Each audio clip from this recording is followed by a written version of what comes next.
Hallelujah. तम સર્વને પ્રભુ યેસુ મસીહમાં પ્રેમી સલામ, પ્રભુની સ્તુતિ પ્રશંસા સુંદર સમયને અવસર સર્વને સવારની પ્રાર્થનાની અંદર સ્વાગત કરીએ છીએ।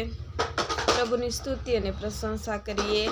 પ્રભુ આખો રાત્રભરી સંભાળે છે, તેમજ પ્રભુનો આ દિવસની અંદર પણ આપણને સંભાળે માટે પ્રભુને ઉઠીને સૌપ્રથમ સ્થાન આપવું જોઈએ। આવો આપણે એક ટૂંકું વચન દેખીએ। લૂકની લખેલી સુવાર્તા તેનો 8મો અધ્યાય ને 15મી કલમ જોઈશું। સારી જમીનમાં પડેલા બી એ છે કે જેઓ સાંભળીને ચોખ્ખા તથા રૂડા દિલથી વચન ગ્રહણ કરે છે ને ધીરજથી ફળ આપે છે। હાલેલુયા। સારા બી, સારી જમીન અને સારા ફળ અને ચોખ્ખા તથા રૂડા દિલથી વચન ગ્રહણ કરવું એટલે કે સારી જમીન એ આપણું જીવન છે, આપણું શરીર છે, અને જેઓ સાંભળીને ચોખ્ખા તથા રૂડા દિલથી ગ્રહણ કરે છે એટલે આત્મા, ચોખ્ખા આત્માથી આપણે જ્યારે પ્રભુના વચનો ગ્રહણ કરીએ છીએ અને એ વચનોને આપણે ધીરેથી પણ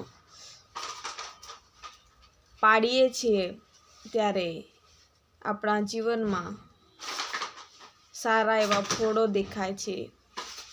ધીરે ધીરે કંઈ પણ કાર્ય આપણે ઝડપથી કરી શકતા નથી, પરંતુ ધીરે ધીરે આપણે ધીરજથી કાર્ય કરવાનું છે, પરંતુ ચોખ્ખા હૃદયથી અને ચોખ્ખા દિલથી ગ્રહણ કરવાનું છે। સારી જમીનમાં સારું શરીર આપણું બનાવવાનું છે, સારું આત્મા બનાવવાનું છે, સારું મન બનાવવાનું છે।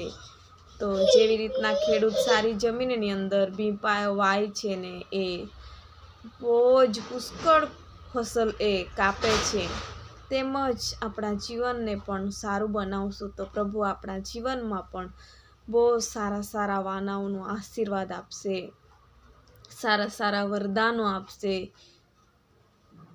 આપણા જીવનમાં પ્રભુ અદ્ભુત રીતે કાર્ય કરશે, અને સારા વાના પ્રાપ્ત કરવાનું હોય ત્યારે શું કરવું પડે છે? ધીરજ રાખવી પડે છે, અને ધીરજના ફળ મીઠા એમ કે છે તે ખરેખર કે ધીરજથી આપણે કરીએ છીએ કાર્ય સફળ થાય છે।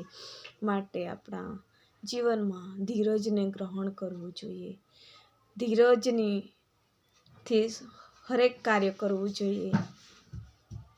ઉતાવળિયા પગલાં ખરેખર નુકસાનમાં લઈ જાય છે, પરંતુ ધીરજથી આપણે જ્યારે પણ કાર્ય કરીએ છીએ તે વહેલા તકે નહીં, પરંતુ ધીરજથી થાય છે પણ થાય છે। માટે પ્રભુનો પુષ્કળ આભાર માનીએ। પ્રભુ આ સુંદર વચન થકી સર્વને આશીર્વાદ આપે। આવો આપણે પ્રાર્થના કરીએ। ધન્યવાદ પિતા પુત્ર પવિત્ર આત્મા દેવ તારો આભાર માનીએ છીએ પ્રભુ, સુંદર વચન થકી પ્રભુજી તું અમને આશીષ આપે છે માટે તારો આભાર માનીએ છીએ પ્રભુજી। ધીરજથી કાર્ય કરવાને માટે એક વ્યક્તિને તમે સામર્થ્ય ને બળ પૂરો પાડો પ્રભુ, ધીરજના આત્મા ઊંડેલી દે પરમેશ્વર પિતા। એક વ્યક્તિના જીવનની અંદર પ્રભુજી ધીરજથી ચાલનારી આત્માઓ હાલથી અને ચાલતી તમે રહેવા દો પ્રભુજી, અને પરમેશ્વર પિતા ધીરજથી ગ્રહણ કરેલા વચનો એક આશીર્વાદના કારણો બને છે, અને એક પરમેશ્વર પિતા પ્રભુજી ગ્રહણ કરેલા ધીરજથી વચનો, કાર્યો અને હરેક પરમેશ્વર પિતા કામને પ્રભુ તું સફળ કરે છે માટે તારો આભાર માનીએ છીએ। અમારા જોડે જોડાયેલા એક ભાઈ બહેનોને માટે પ્રાર્થના કરીએ છીએ। ઘણા વ્યક્તિઓને ઘણી ઉતાવળો હોય છે પ્રભુજી, પરંતુ ઉતાવળની આત્મા દૂર કર અને ધીરજની આત્મા આપો પરમેશ્વર પિતા પ્રભુજી। ધીરજથી પ્રભુજી હરેક કાર્યને કરનારા બને એવું તમે થવા દો પ્રભુ, કારણ કે ઉતાવળથી કરેલા કાર્યો હંમેશા નિષ્ફળ જાય છે પ્રભુજી, પરંતુ સમજી વિચારીને પ્રભુજી જેમ ખેડૂત પ્રભુજી ધીરજથી પરમેશ્વર પિતા પ્રભુજી જે પીક નાખે છે એને એની રાહ દેખી રહી છે પ્રભુજી. તેવી જ રીતના પ્રભુજી અમારા ભાઈ બહેનોને પણ પ્રભુ આત્મિક જીવનની અંદર ધીરજની રાહ પકડનારા બને એવું તમે થવા દો પ્રભુજી.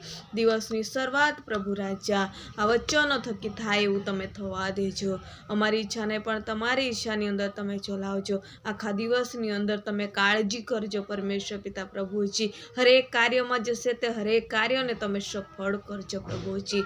હરેક ખતરા પાसून તમે બચાવજો પ્રભુ. રખવાલી કરજો પ્રભુજી. ઘણા લોકોની મુસાફરી હોય છે પ્રભુ, એક એકની મુસાફરીને પણ તમે આશીર્વાદિત કરજો પ્રભુજી. અમારી ઈચ્છાને પણ તમારી ઈચ્છા પ્રમાણે થવા દેજો. વ્યવસાય ધંધા હોય છે, ખેતી મજૂરી ઢોઢાક હોય છે, હરેકને તમે આશીર્વાદથી ભરપૂર કરજો અને ધીરજથી પ્રભુજી સર્વ કાર્ય કરવાને માટે તમે મદદરૂપ થજો. અમારી ઈચ્છાને પણ તમારી ઈચ્છાની અંદર તમે ચલાવજો. બા પિતા પુત્ર પવિત્ર આત્મા ઈસુ મસીહ દેવતાના નામથી માંગીએ છીએ, આમીન. જય મસીહ કી. જો તમે અમારી સાથે જોડાયેલા નવા આવશો તો ચેનલને સબસ્ક્રાઈબ કરવા ભૂલશો નહીં. કંઈ પણ પ્રાર્થના વિનંતી હશે તે કમેન્ટ બોક્સમાં લખશો. અમે સર્વ તમારા માટે પ્રાર્થના કરીએ છીએ.